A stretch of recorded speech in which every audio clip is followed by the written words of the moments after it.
Hi everyone, so for today we will discuss module number 5, which is all about gases.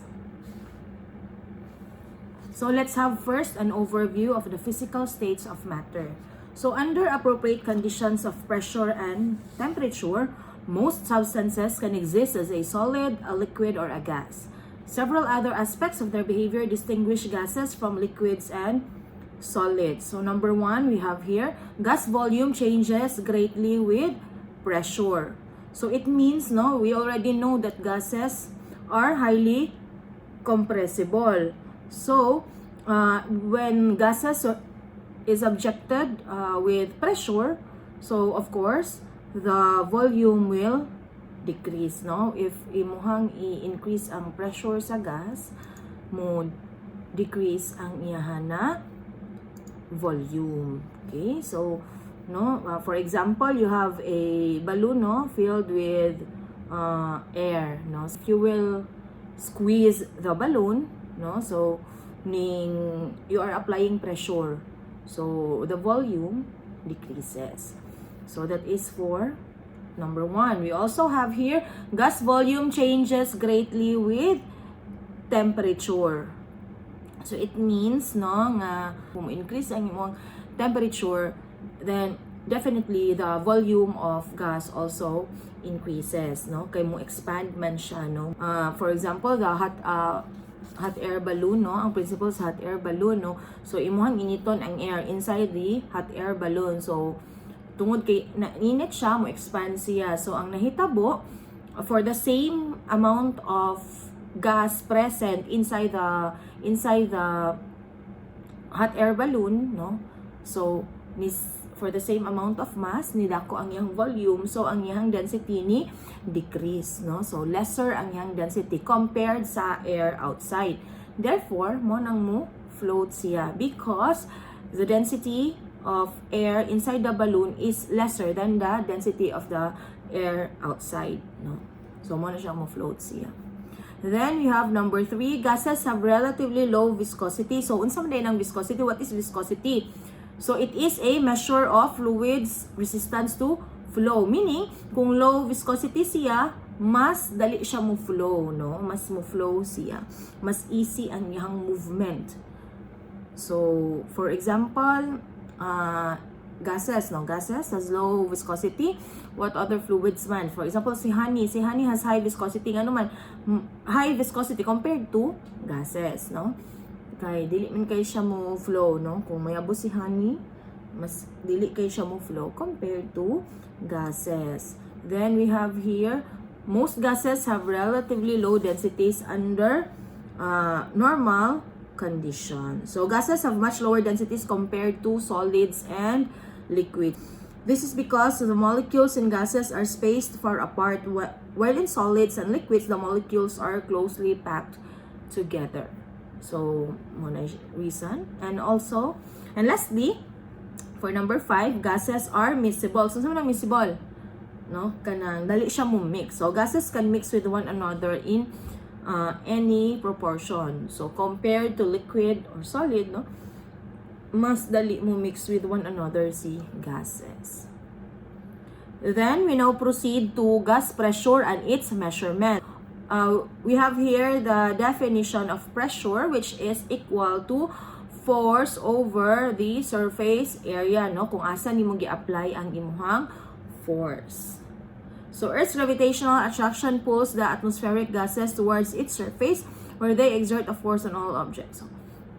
Again, let's go back for the definition of pressure. Pressure is defined as the force exerted per unit of surface area. So, si pressure is dependent, ni force and ni area. So, say for example, for the same amount of force nga gi-apply nimo, the pressure will vary depending on the surface area kung asa nimo siya gi-apply. Say for example, kung gitulod nimo imong classmate using your hand, compared to gitulod nimo imong classmate using a kanang ball pen, of course, masakit ang gitulod nimo siya using the ball pen. Ngano man, the area nga imuhang wherein distribute si force is much lesser compared sa area sa imuhang PAM, no? So ana, or another example, no, maunang mask haway, no, for those women, no, for women nga kanang tigwear og stilettos, no, compared sa flat shoes, no? So mas haway sa tiil ang magsuot og stilettos compared to flat shoes. Kay ngano man ang stilettos gamay ra ang iyang surface area in contact with the ground. If you compare stilettos with chunky heels, no, sandals, of course it will be much easier to wear katong mga chunky heels. Ngano man mas dako man ang iyang kanang contact area, iyang surface area in contact with the ground. That is why wearing high heels can lead to discomfort or pain, no, afterwards. Then we have here, the force or weight of these gases creates a pressure of about 14.7 pounds per square inch or PSI of surface. So the molecules in a gas are moving in every direction. So the pressure of the atmosphere is exerted uniformly on the floor, wall, ceiling, and every object in a room. The pressure on the outside of your body is equalized by the pressure on the inside. So there is no net pressure on your body's outer surface. So what would happen if this were not the case? So if you have tried, no, boarding an airplane ka na padulong sa take-off, makabantay mo sa na you will feel discomfort, kanang sakit sa ears, no? I've tried it na nagsakit ako ang ears. So ang isa nga paagi para ma-address, no, para mawala ang discomfort is to kanang open your mouth, kanang murag chewing mechanism, or kanang you will kanang pinch your nose, you will blow hard sa imong nga mouth, no? So para mag-equalize ang internal ug external pressure, no, through the ears, no, kana naa sa danggan. We now have here measuring atmospheric pressure. So the barometer is a common device used to measure atmospheric pressure, invented in 1643 by Evangelista Torricelli. The barometer is still basically just a tube about 1 meter long, closed at one end, filled with mercury and inverted into a dish containing more mercury. So we have here figure 5.3, which shows a mercury barometer. So as you can see, no, you have here the dish lang, no, you have the dish.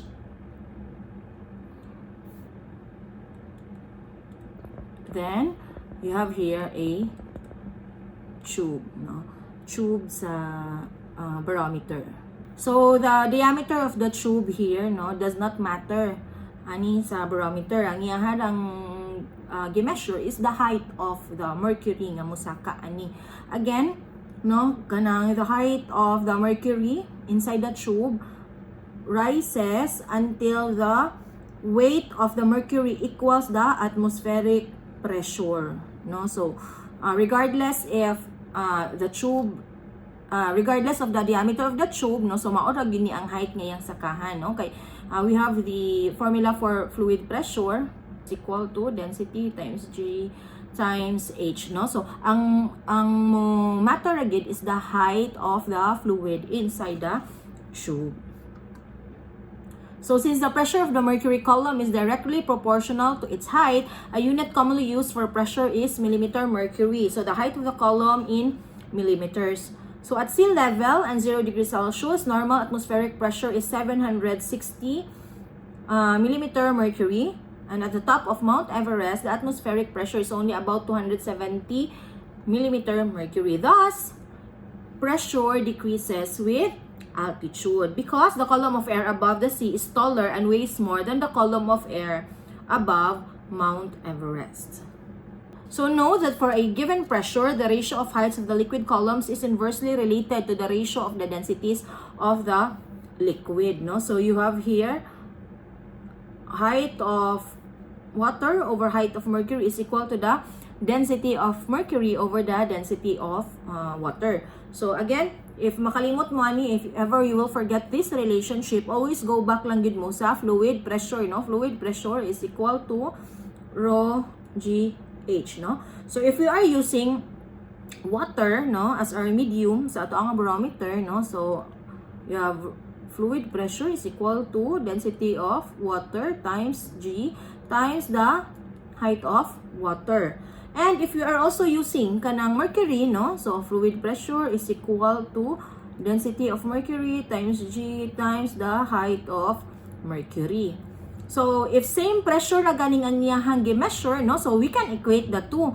Kay same raman, no? So, you have rho of water, G, height of water, is equal to the density of mercury times G times height of mercury, no? Since common man si G, we can cancel out, no? So, we will rearrange this kay para maka-come up to ani, no? So, that will become height of mercury over height of height of water over height of mercury equal to the density of mercury over the density of water, no? So kini siya mao ni siya parihara ni sila ani. Okay? If ever, no, if dili mercury ang iyang gisgutan, no, unsa man nga lain nga liquid ang iyang gamito, no? So you can simply replace, no, ana na formula. And again, if makalimot mo, always remember the rho GH, no? Fluid pressure.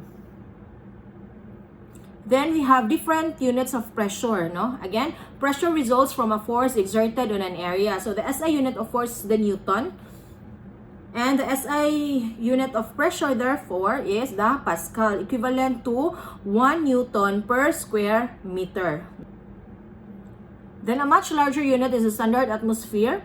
The average atmospheric pressure measured at sea level and 0 degrees Celsius. It is defined in terms of the Pascal.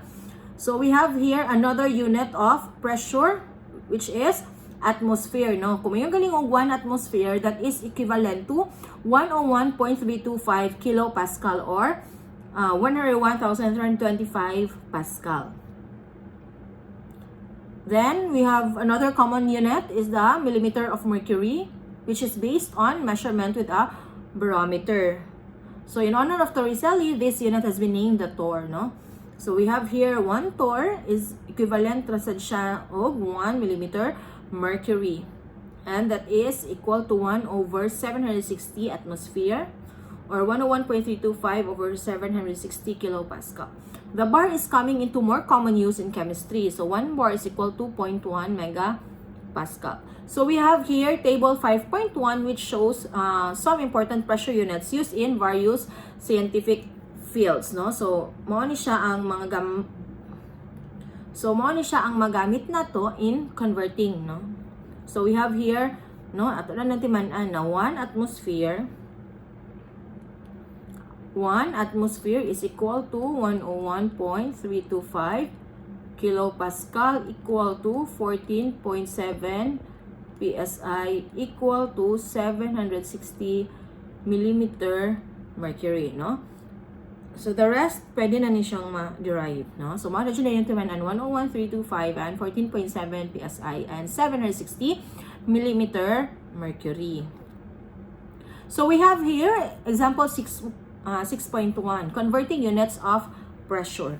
A geochemist hits a limestone sample and collects the carbon dioxide released in an evacuated flask. The carbon dioxide pressure is 291.4 millimeter mercury. Calculate the carbon dioxide pressure in torrs, atmospheres, and kilopascals. No? So the problem is kanang very straightforward. We want to know the equivalent of 291.4 millimeter mercury in torrs, atmospheres, and kilopascals. So we have here, no, the problem we are given 291.4 millimeter mercury. So, no, we will convert it, no. You have 291.4 millimeter mercury and we want to know the equivalent in torr, no. So we have 760 millimeter mercury is equal to 760 torr. So this is, makansal mo hang, millimeter mercury equal to 291.4 torr. Okay? How about in atmosphere? So you have 291.4 millimeter mercury, 760 millimeter mercury, 1 atmosphere. So makansal lang imuhang millimeter mercury. This is equal to 0.383 atmosphere. Then we also want to know its equivalent in kilopascal. You have 760 millimeter mercury equal to 101.325 kilopascal. This is equal to 38.85 kilopascal. Okay?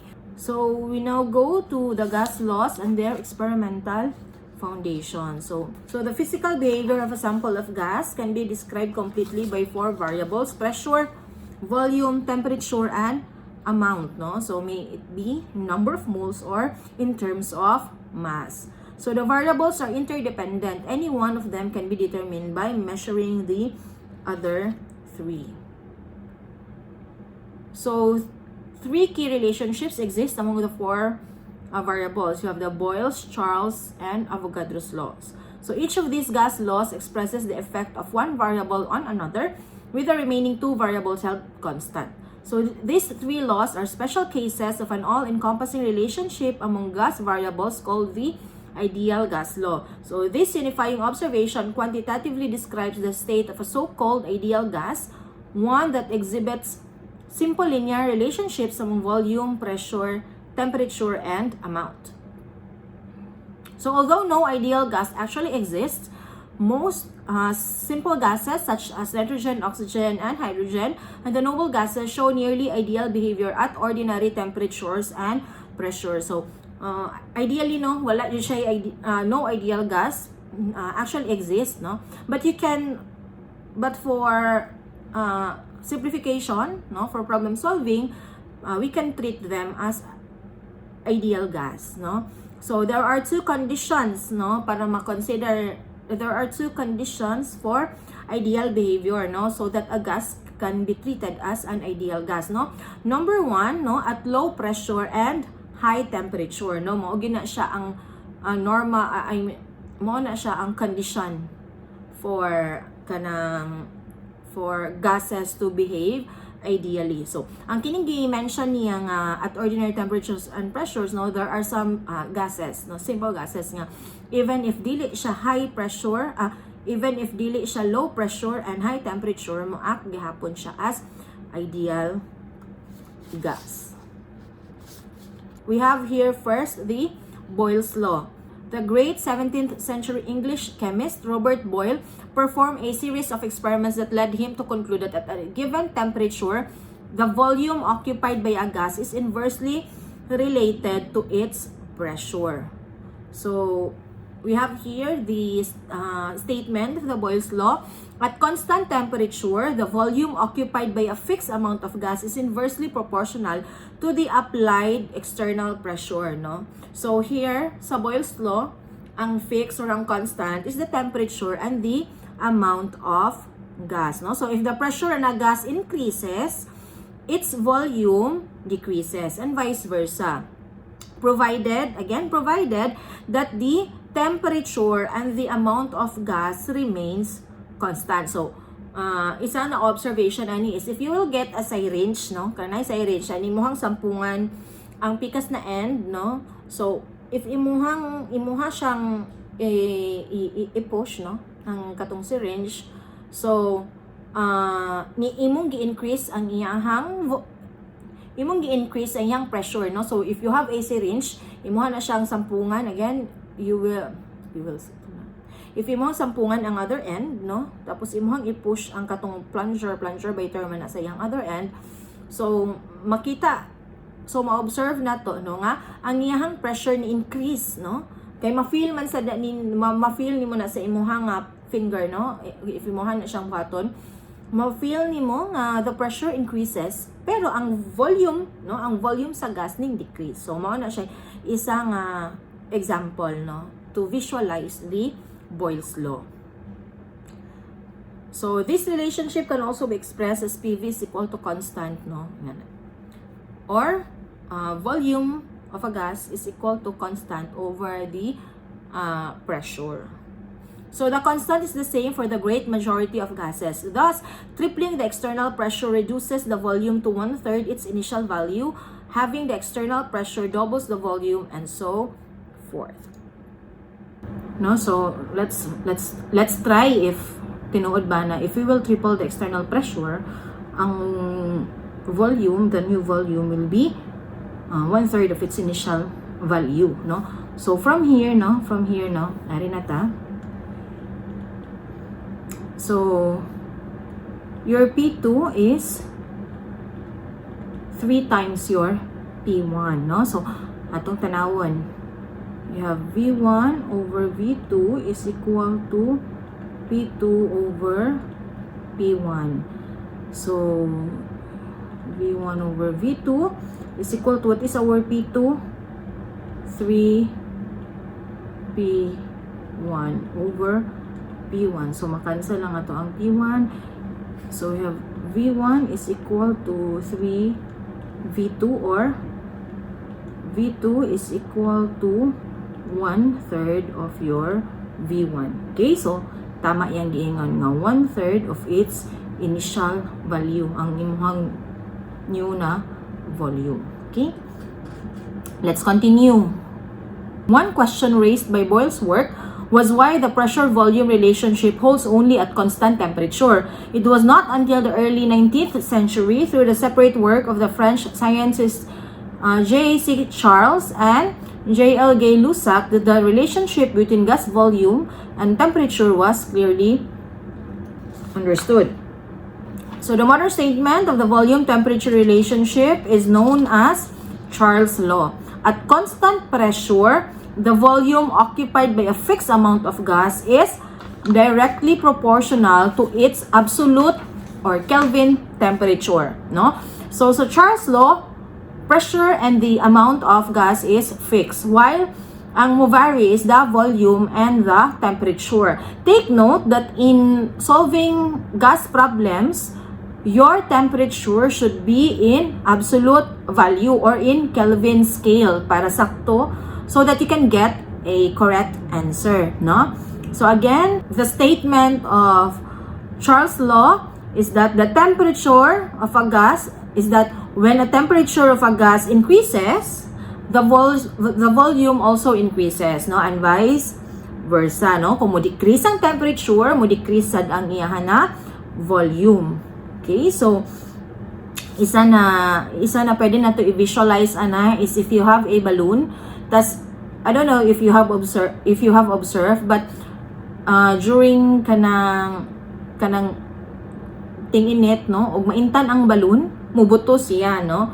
It's because mo expand man ang gas inside the balloon. So mao nang mo buto. Okay? So ni-increase ang temperature, ni-increase ang volume. So this relationship can also be expressed as this one: volume over temperature is equal to constant, no? Or you have V1 over T1 is equal to V2 over T2, or V1 over V2 is equal to T1 over T2. So two other important relationships in gas behavior emerge from an understanding of Boyle's and Charles' laws. No? We have the pressure-temperature relationship and the combined gas law. So the pressure-temperature relationship, we have Charles' law, is expressed as the effect of a temperature change on gas volume. However, volume and pressure are interdependent, so the effect of temperature on volume is closely related to its effect on pressure. No? Sometimes referred to as Amonton's law, or Gay-Lussac's law. Okay? You have Amonton's law or Gay-Lussac's law, same na siya. Okay? So here, the fixed value is the volume and the amount of gas. That's why the pressure-temperature relationship statement, at constant volume, the pressure exerted by a fixed amount of gas is directly proportional to the absolute temperature. So, meaning, kung musaka ang pressure, musaka sad ang temperature at fixed volume and fixed amount of gas. So, ang example ana is a pressure cooker, no?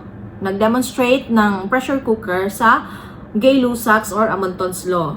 Okay, so ang iyahang amount of gas inside the pressure cooker, constant, of course, the volume is constant. So, kung magkainit, no, musaka ang temperature, musaka sad ang pressure. So, ma-pressurize ang pressure cooker, no? Of course, ining bago pa nimo ng sulod, dili pa na siya pressurized. So, ang pressure niya equal pa sa atmospheric pressure. But once ganing na you apply heat, paintan nimo siya, so nisaka ang temperature, nisaka sad ang pressure. So we have here also the combined gas law. A simple combination of Boyle's and Charles' laws gives the combined gas law, which applies to situations when two of the three variables, volume, pressure, and temperature change, and you must find the effect on the third, no? So we have here the Avogadro's law, which demonstrates the relationship between volume and amount. So we have here an experiment to study the relationship between the volume and amount of a gas. So we have here a given amount of carbon dioxide is put into the tube. So when carbon dioxide changes from solid to gas, it pushes up the piston until the pressure of the gas is equal to the atmospheric pressure, no? So mao ni siya, we have N1, so mao ni ang volume and mao sad ni ang pressure inside, no? So ang pressure sa gas is equal to the atmospheric pressure. So if ato ang twice the amount, no, of N1, no? So we have N1 equal to 0.10 moles of carbon dioxide. For N2, we have 0.2 moles of carbon dioxide. So, of course, no, kung from solid to gas, ang iyahang volume will be twice the amount of V1, no, katong sa N1 na to. No? So, thus, at fixed pressure and temperature, the volume of a gas is directly proportional to the amount of gas. So, mao ni siya ang Avogadro's law, the statement of Avogadro's law. At fixed temperature and pressure, the volume occupied by a gas is directly proportional to the amount of gas. So, as the number of moles increases, volume increases, and vice versa. Okay? So, the constant is the same for all gases at a given temperature and pressure. This relationship is another way of expressing Avogadro's law, which states that at any fixed temperature and pressure, equal volumes of any ideal gas contain equal numbers of particles or moles. So to better understand the factors that influence gas behavior, chemists use a set of standard conditions called standard temperature and pressure or STP. No? So for chemistry, we are using our STP is 0 degrees Celsius and 1 atmosphere or 273.15 Kelvin. However, when you go to higher years, no, if say for example sa inyong air conditioning, ang ato ang STP ato is 15.6 degrees Celsius and again 1 atmosphere. But here in chemistry, our STP is 0 degrees Celsius. So under these conditions, the volume of 1 mole of an ideal gas is called the standard molar volume and it is equal to 22.414 liters. So that is the standard molar volume at 0 degrees Celsius and 1 atmosphere. So we have here figure 5.7 which compares the properties of three simple gases at standard temperature and pressure. So same sila, no? Now you have 1 mole of helium, 1 mole of nitrogen, and 1 mole of oxygen.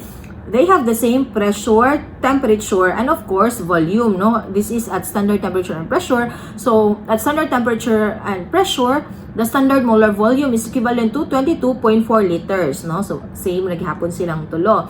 The number of gas particles is the same, no? So you have for helium, you have 6.022 times 10 to the power 23 particle of helium, no? Nitrogen and oxygen, same. Their mass varies, no? Okay, of course. So the molar mass of helium is 4.003 grams. For nitrogen, you have 28.02. So gikan ni siya sa 2 times 14.01 since we are talking about the nitrogen molecule. So duha siya ka nitrogen atom. Same with oxygen, no? So you have 32, kaya that is 2 times 16. Okay? Therefore, their density varies, no? Ang ilahang volume pariha, but because they have different masses, so their density is also different from one another. So we have for helium, that is 0.179 grams per liter. We have for nitrogen 1.25 grams per liter, and for oxygen you have 1.43 grams per liter. So each of the gas laws focuses on the effect that changes in one variable have on gas volume. So for Boyle's law, it focuses on pressure. Si Charles' law, it focuses on temperature. And for Avogadro's law, it focuses on the amount of gas present. So we can combine these individual effects into one relationship called the ideal gas law or the ideal gas equation. Kini siya, PV over NT is equal to R, where R is a proportionality constant known as the universal gas constant.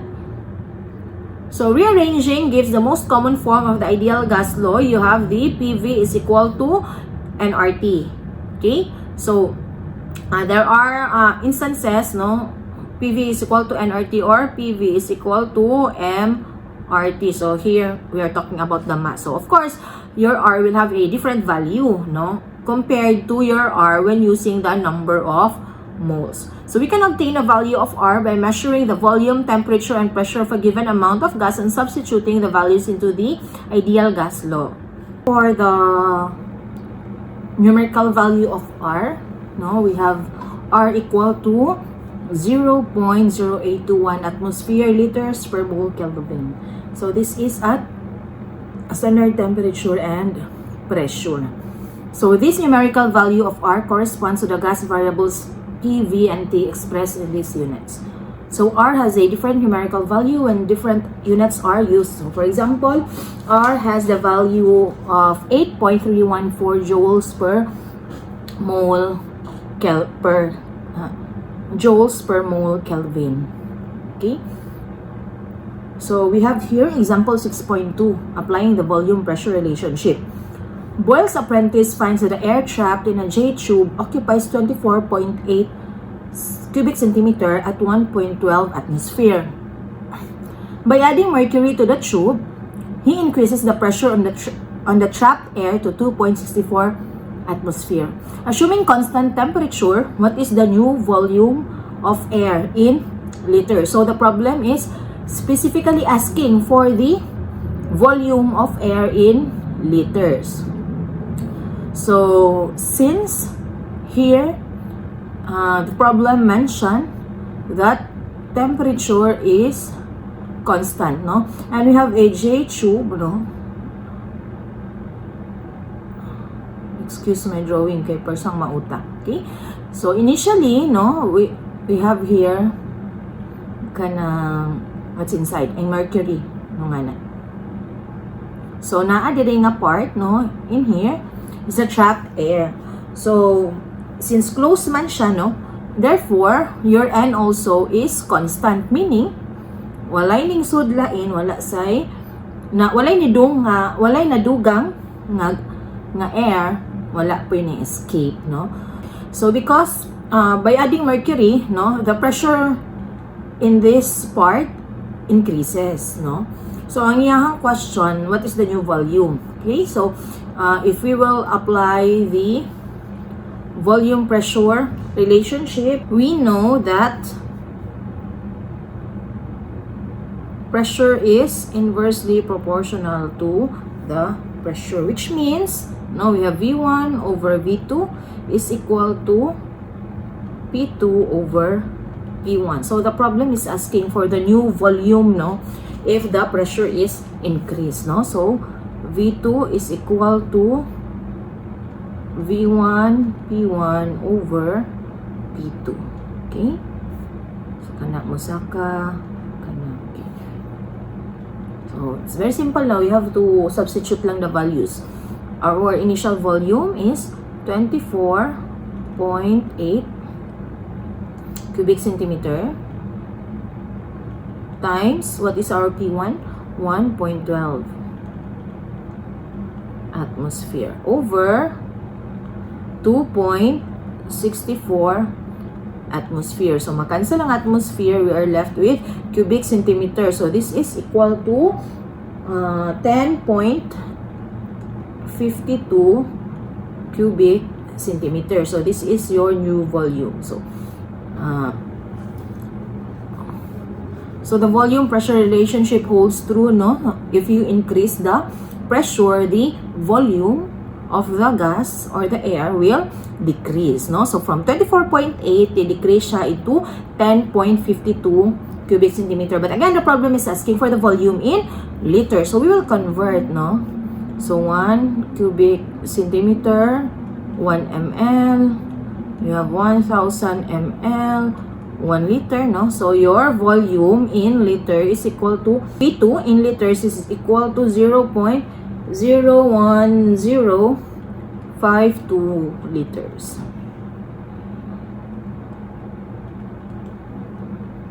Okay. So another problem. A steel tank used for fuel delivery is fitted with a safety valve that opens if the internal pressure exceeds 1.0 times 10 to the power 3 torr. It is filled with methane at 23 degrees Celsius and 0.991 atmosphere and placed in boiling water at exactly 100 degrees Celsius. So will the safety valve open? So first, we have to determine, no? Unsa ito ang gamito na formula. So here, since gi-mention niya, the problem mention nga the tank is made of steel. So meaning dili siya mo expand, no? So therefore the volume is constant, no? Also, no, N is constant, no? Kay since ano man siya sirado, no? The tank is closed. So if your volume and number of moles is constant, no? So we will use the pressure temperature relationship, no? So if you remember, pressure is directly proportional to the temperature, which means nga kung musaka ang pressure, musaka sad si temperature. So we have P1 over P2 is equal to T1 over T2. So we would like to know if unsa ang pressure 2 na to, no? So if P2 is greater than 1.0 times 10 to the power 3 torr or 1,000 torr, the safety valve will open. So kung less than, dili siya ma-open. So we will solve for P2. Okay? P2 is equal to P1 T2 over T1. And again, remember, when dealing with problems involving gases, your temperature should be in absolute scale or in Kelvin scale. Okay? So, we have here P2. What is our P1? No, you have 0.991 atmosphere. 991 atmosphere. Our T2, so 100 degrees Celsius. So we have 100 plus 273.15 Kelvin over our T1, 23 plus 273.15 Kelvin, no? So makansel itong Kelvin. We are left with the unit atmosphere, which is the unit for pressure. This is equal to 1.25 atmosphere. So that we can compare it with given pressure, which is equal to 1,000 torr, we will convert this to torr, no? So 1 atmosphere, you have 760 torr, and this is equal to 948.98 torr. Okay.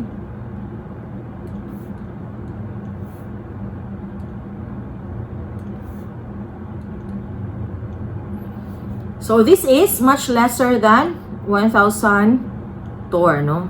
Or this is lesser than 1,000 torr. Therefore, the valve will not open.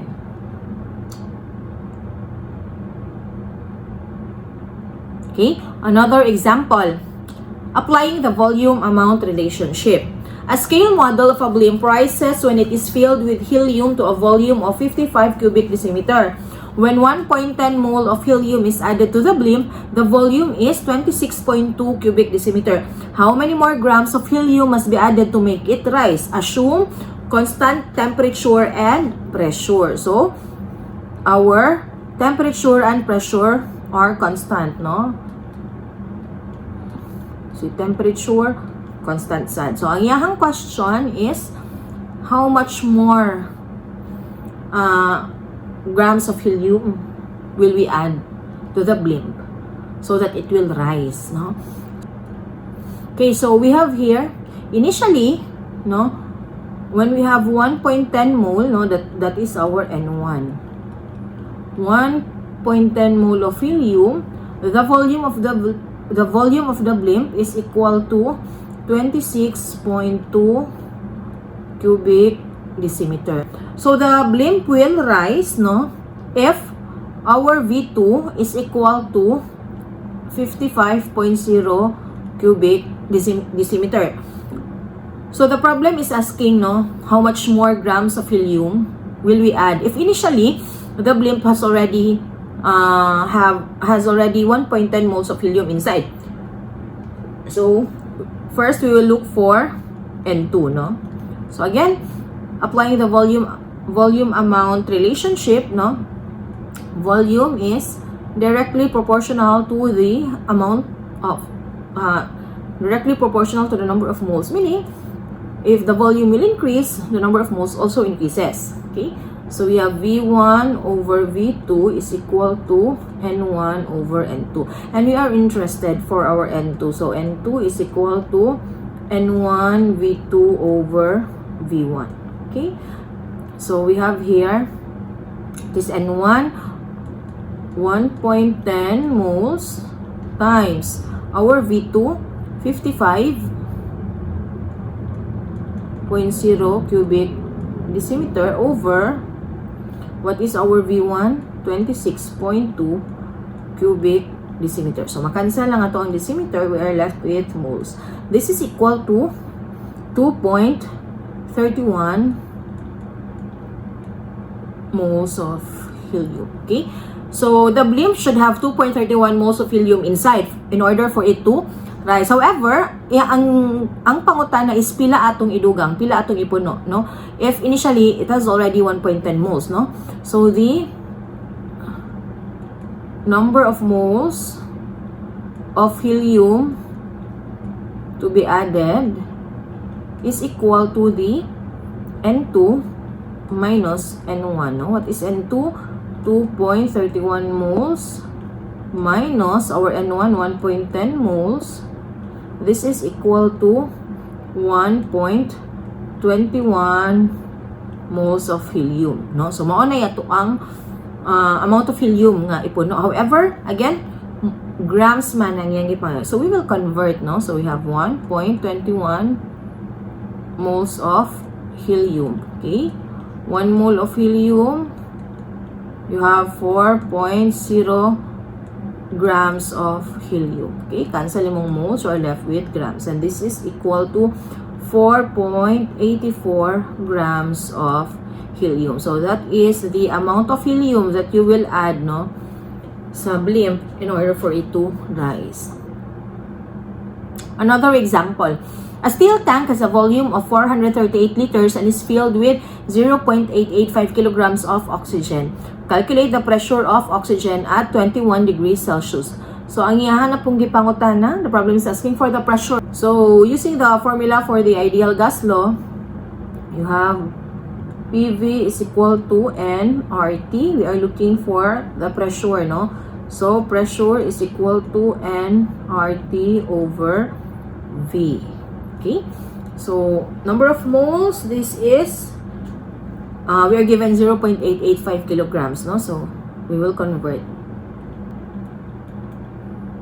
0.885 kilograms of oxygen, no? You have 1 kilogram, 1,000 grams, you have 16 times 2 grams of O2, 1 mole of O2. No, so this is your N. Then your R is equal to 0.0821 atmosphere liter per mole Kelvin. your temperature is equal to 21 degrees Celsius. Then we will convert it to Kelvin. So 21 plus 273.15 Kelvin. So this one, this is your R, kini, this is your T, over V, no? So your volume is 438 liters, no? So the kilograms will be cancelled, grams cancelled, mole cancel, Kelvin cancel, liters cancel. So we are left with atmosphere nga unit, which is the unit of pressure. The answer for this one of pressure is equal to 1.52 atmosphere.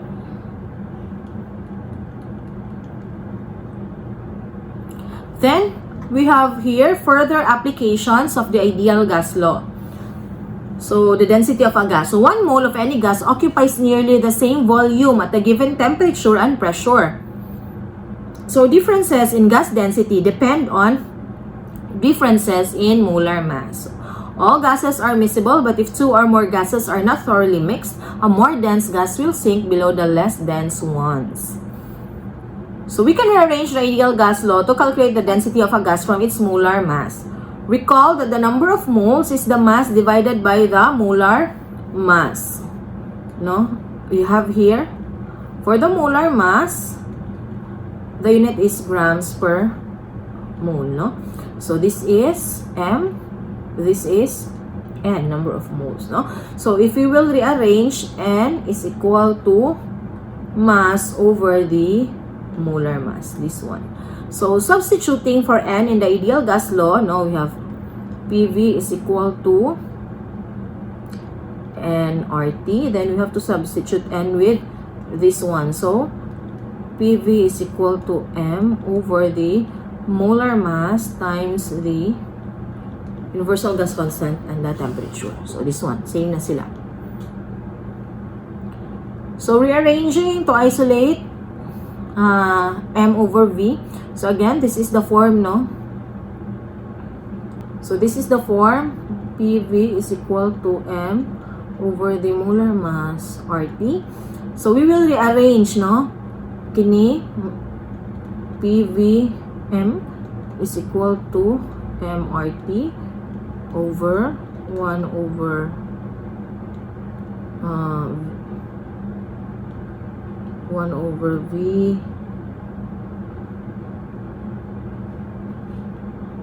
RT, no? So this will become P times the molar mass over RT equal to M over V. So this is equal to the density. Okay? So density therefore is equal to the molar mass times the pressure over the universal gas constant and the temperature. So two important ideas are expressed by the equation in the previous slide. The density of a gas is directly proportional to its molar mass because a given amount of a heavier gas occupies the same volume as that amount of a lighter gas. And the density of a gas is inversely proportional to the temperature. As the volume of a gas increases with temperature, the same mass occupies more space. Thus, the density is lower because the volume will increase, no? So the density will decrease. So we have here an example. Calculating gas density. A chemical engineer uses waste carbon dioxide from a manufacturing process instead of chlorofluorocarbons as a blowing agent in the production of polystyrene containers. Find the density in grams per liter of carbon dioxide and the number of molecules per liter, first at standard temperature and pressure and at room conditions.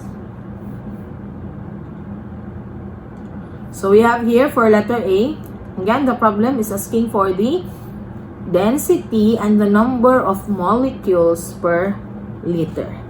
So recall that density is equal to the molar mass times the pressure over RT.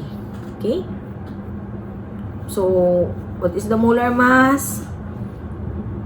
Carbon dioxide man, no? So, carbon dioxide, you have 12.01 plus 2 times 16 grams per mole times the pressure. What is the pressure? 1 atmosphere over 0.0821 atmosphere liter mole Kelvin. What is the temperature? 273.15 Kelvin. Okay, cancel lang yung mga Kelvin, atmosphere, moles, no? So we are left with grams per liter. So the density is equal to 1.96 grams per liter. Okay? So next, number of molecules per liter na sad, no? So we will convert lang ni.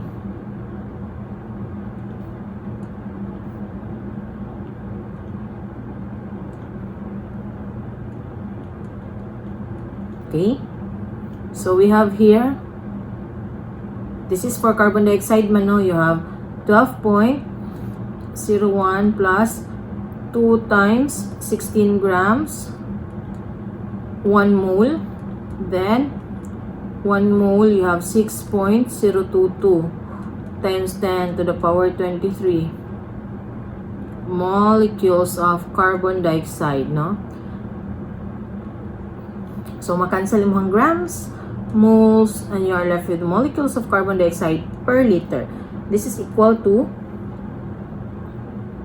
2.69 times 10 to the power 22 molecules of carbon dioxide per liter. So doing the same procedure for letter B at room condition, no, at 20 degrees Celsius and 1 atmosphere.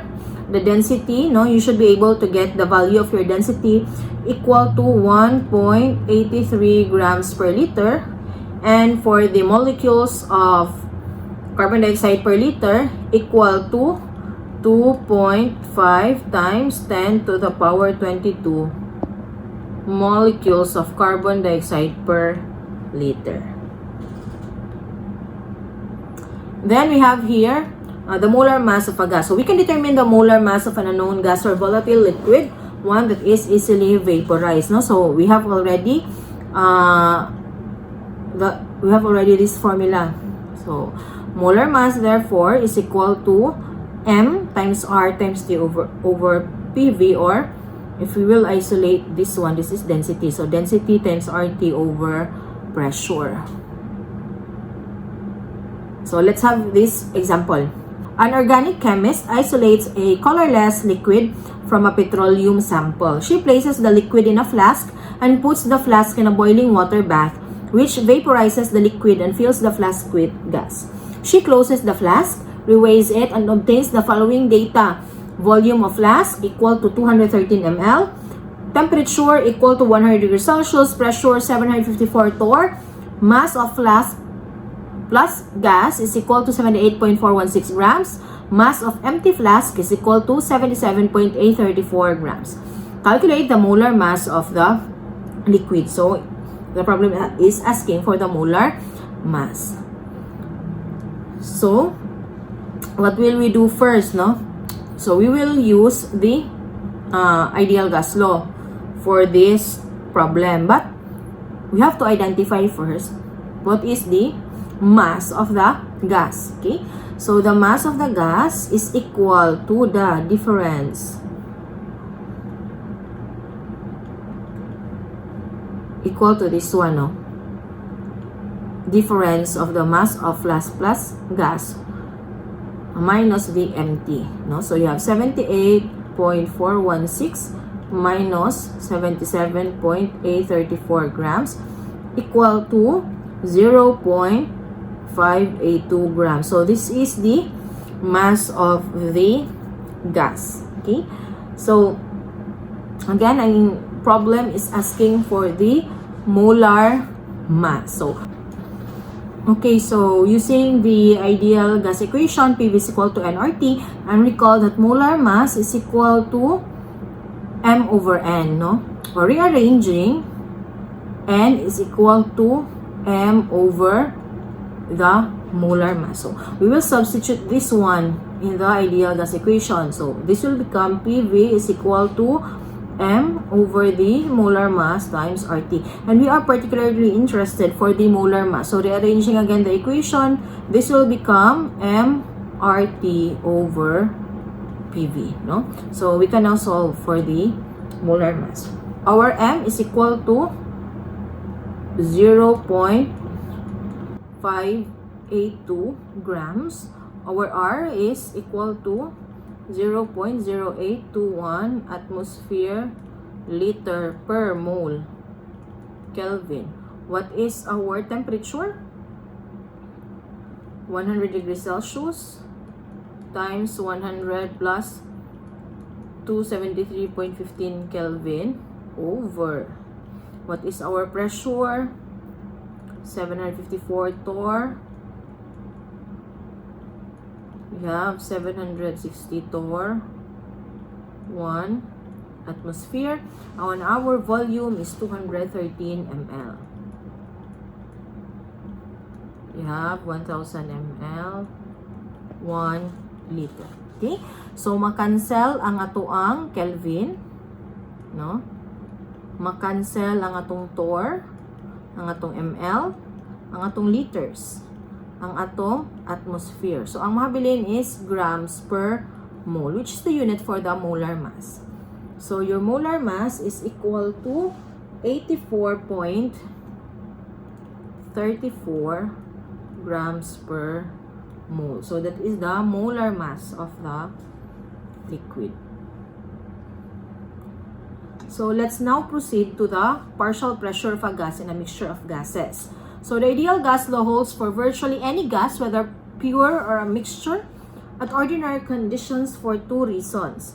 Gases mix homogeneously in any proportions, meaning can mix uniformly, no, to create a single uniform phase. So, that is the definition of homogeneous, no? And each gas in a mixture behaves as if it were the only gas present, assuming no chemical interactions. So, John Dalton observed that when water vapor is added to dry air, the total air pressure increases by an increment equal to the pressure of the water vapor. So, this is what John Dalton observed, no, that the pressure of the humid air is equal to the sum of the pressure of the dry air and the pressure of the added water vapor. In other words, each gas in the mixture exerts a partial pressure, a portion of the total pressure of the mixture that is the same as the pressure it would exert by itself. So this observation is formulated as Dalton's law of partial pressures. In a mixture of unreacting gases, the total pressure is the sum of the partial pressures of the individual gases.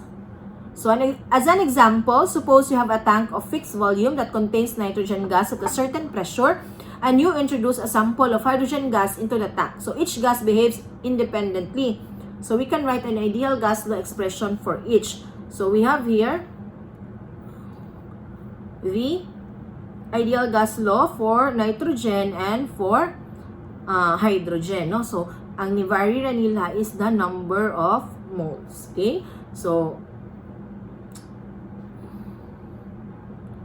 because each gas occupies the same total volume and is at the same temperature, the pressure of each gas depends only on its amount. Thus, the total pressure, no? Again, the total pressure is equal to the sum of the pressure of nitrogen plus the pressure of hydrogen. Okay, so you have this one, N of N2 RT over V plus N of H2 RT over V. So, pwede natin siya i-factor out. Okay, common, no? So, this will become number of moles of nitrogen plus number of moles of hydrogen times RT over V. And this is the sum of this is the total number of moles, no? Therefore, the total pressure is equal to the total number of moles times RT over V. So we have here, each component in a mixture contributes a fraction of the total number of moles in the mixture, which is the mole fraction of that component. So multiplying X by 100 gives the mole percent. Keep in mind that the sum of the mole fractions of all components in any mixture must be 1, and the sum of the mole percent must be 100%. For nitrogen, the mole fraction is equal to the number of moles of nitrogen over the total number of moles, or you have here number of moles of nitrogen over the sum of number of moles of nitrogen and the number of moles of hydrogen.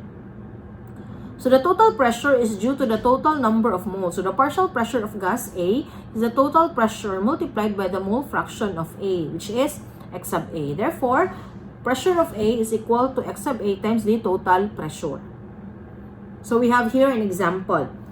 In a study of oxygen uptake by a muscle at high altitude, a physiologist prepares an atmosphere consisting of 79 mole percent nitrogen, 17 mole percent oxygen, and oxygen 16, and 4 mole percent oxygen 18. So the isotope oxygen 18 will be measured to determine oxygen uptake. The total pressure is 0.75 atmosphere to simulate high altitude. Calculate the mole fraction and partial pressure of oxygen 18 in the mixture. Okay, so we are looking for the mole fraction of oxygen 18 as well as the partial pressure. So if you want to determine the mole fraction of oxygen 18, no? So we have here mole fraction of oxygen 18 is equal to the number of moles of oxygen 18, which is equal to 4.0, no? 4.0 over, you have 79 plus 17 plus 4.0, or this is just 100, equal to 0.04, no? So this is the mole fraction. Next, we want to determine the partial pressure. So the partial pressure of oxygen 18 is equal to the mole fraction of oxygen 18 times the total pressure. So you have 0.04 times the total pressure equal to 0.75 atmosphere, and this is equal to 0.03 atmosphere. Okay, so this is the pressure of partial pressure of oxygen 18 in the mixture. Then we have the ideal gas law and reaction stoichiometry. So from the balance equation, we use stoichiometrically equivalent molar ratios to calculate the amounts or moles of reactants and products, and converted these quantities into masses, numbers of molecules, or solution volumes. So to illustrate the ideal gas law and reaction stoichiometry, let's have example 6.9. Hot hydrogen gas can reduce copper to oxide, forming the pure metal and water. What volume of hydrogen gas at 765 torr and 225 degrees Celsius is needed to reduce 35.5 grams of copper to oxide? So for problems like this, no, the first thing that we will do, class, is to write the balanced chemical equation. Copper to oxide, no? Copper, positive 2, oxygen, negative 2, no? So you have Cu2, O2, or CO, no? Plus hydrogen will yield copper plus water. Okay? So I think the equation is balanced naman, no? So the question is the volume of hydrogen. If the volume of hydrogen at 765 torr and 225 degrees Celsius, if we need to reduce 35.5 grams of copper to oxide. Okay?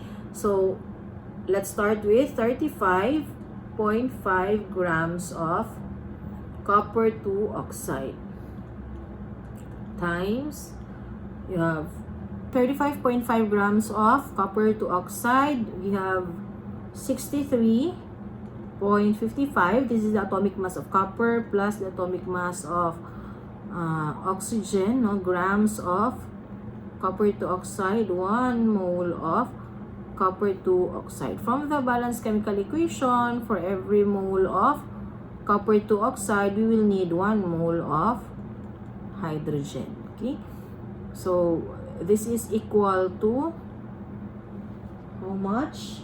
0.446 moles of hydrogen. Okay, so we already have our N. Naan na tayo pressure, we have the temperature, so we can now solve for the volume. No, from the ideal gas law or ideal gas equation, PV is equal to nRT. We are looking for the volume. So volume is equal to nRT over P. Okay. So what is our N? 0.446 moles of hydrogen times 0.0821 atmosphere liter mole Kelvin.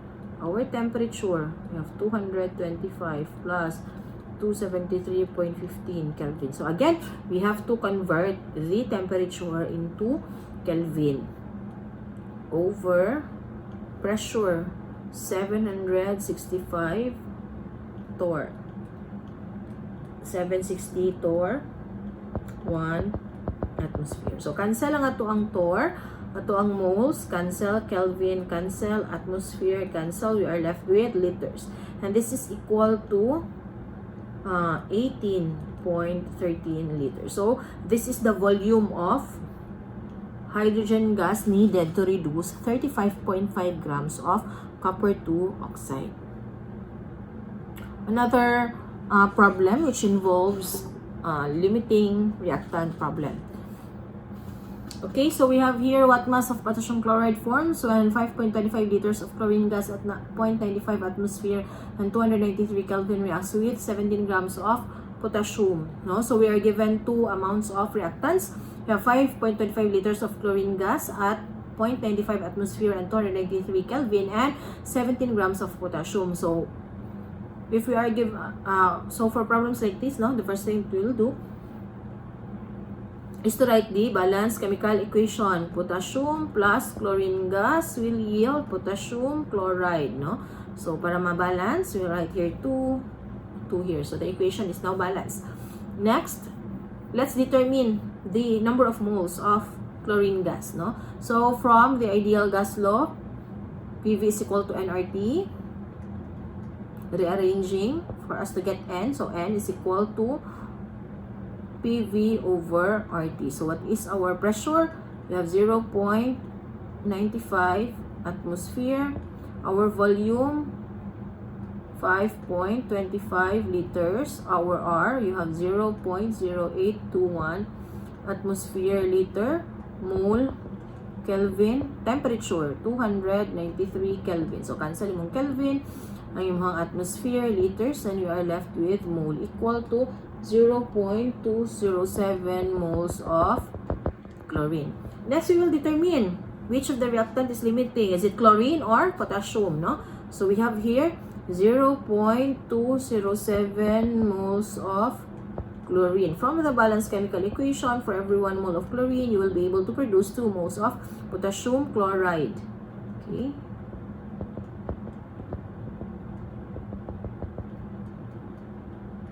So this is equal to 0.415 moles of potassium chloride. Then, for potassium, we have 17.0 grams of potassium. We have the atomic mass of potassium, 39.10 grams potassium, 1 mole. From the balanced chemical equation, 2 moles of potassium will yield 2 moles of potassium chloride.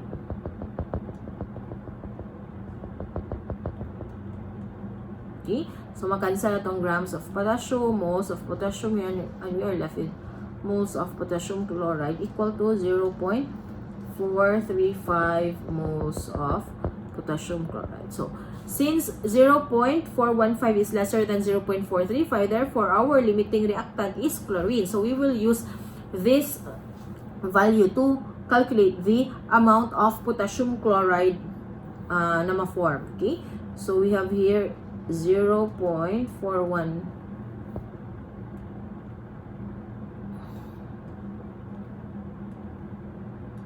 So we have here 0.415 moles of potassium chloride. 1 mole of potassium chloride, you have 39.10 plus 35.44 grams of potassium chloride. So makancel mo ang moles, you are left with grams of potassium chloride. 30.91 grams of potassium chloride. So this is the mass of potassium chloride that will be 4. Next, let's proceed to Graham's law of effusion. So effusion is a process in which gas molecules pass through a small opening in a container from a region of high pressure to one of low pressure. Graham examined the rate of this process in 1829 and observed that under the same conditions, the relative rates of effusion of two gases at that same temperature are inversely proportional to the square root of their densities. So since the densities of gases are directly proportional to their atomic or molecular weights, Graham's law may be stated: the rate of effusion of a gas is inversely proportional to the square root of the atomic or molecular weight. So for two gases, the mathematical relationship is R1 over R2 is equal to square root of M2 over square root of M1 or square root of M2 over M1, where R1 and R2 represent the rates of effusion of the two gases and M1 and M2 are the corresponding atomic or molecular weights. So note that the gas with a lower molar mass effuses faster because the most probable speed of its molecules is higher. Therefore, more molecules escape per unit time. So to illustrate Graham's law of effusion, let's have example 6.11. A compound of oxygen and sulfur effuses at a rate that is 1/4 that of helium. What is the molecular weight of the compound? So our compound 1 will be the compound of oxygen and sulfur, and our gas 2 is helium. Okay? So R1 is equal to 1/4, no? 1/4 of R2. So using Graham's law of effusion, no? You have R1 over R2 is equal to the square root of M2 over M1, no? Or substituting the value of R1, so you have 1/4 R2 over R2 is equal to the square root of M2 over M1. Okay, so makancel mo R2, then we will square. So M2 over M1 is equal to 1/4 squared. Okay? Okay, so the molecular weight of helium can be found at the periodic table equal to 4.003, no? 4.003. So we have here M2 is equal to 4.003 grams per mole. So M1 therefore is equal to M2 over 1/4 squared, or 4.003 grams per mole over 1/4 squared. So M1 is equal to 64.05 grams per mole. So this is the molecular weight of the compound. So that ends our handout number 5. So if you have any questions, just message me about the topic. Thank you and see you next meeting.